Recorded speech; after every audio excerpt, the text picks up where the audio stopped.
The 10th of December every year is marked as Human Rights Day.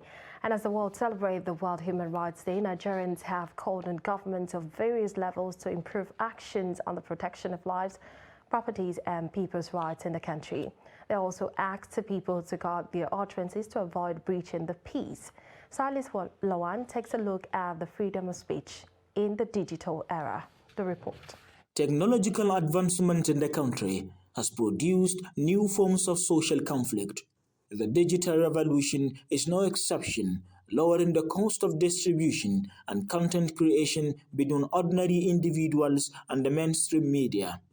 Some broadcasters say although there is a need for the mainstream media to balance their stories, some bylaws require a total overhaul. Whatever comes out of your mouth is something that you can defend. Therefore, you don't go about perhaps making opinion based on without facts or figures.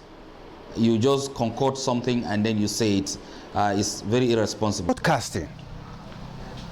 People have fundamental human rights to react to whatever situation they find themselves, the topic we use. You know, we are agenda setters. They have the right to seek for opinion. They have the right to contribute to any issue at stake. The business of journalism is not like every other business. You must go with the ethical standards. But unfortunately, we still allow ourselves to be immersed in terms of either where you're coming from, who owns the business outfit, what the person's agenda is, what the person's thoughts is, what the person's mission is.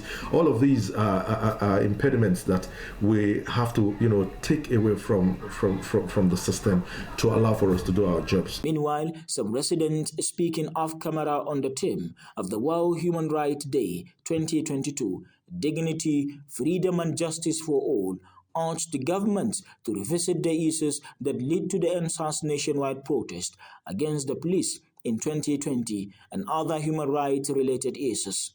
A legal practitioner in Yola, Sunday Wigira, speaks on the responsibilities that come with freedom of speech. You should know that as much as you have rights guaranteed by the Constitution, so also the other person. So as much as you cherish your own, you should also know the other cherishes his own too. And so long as you are looking up to the government to protect your own human rights, you also have a duty to protect the right of any other person.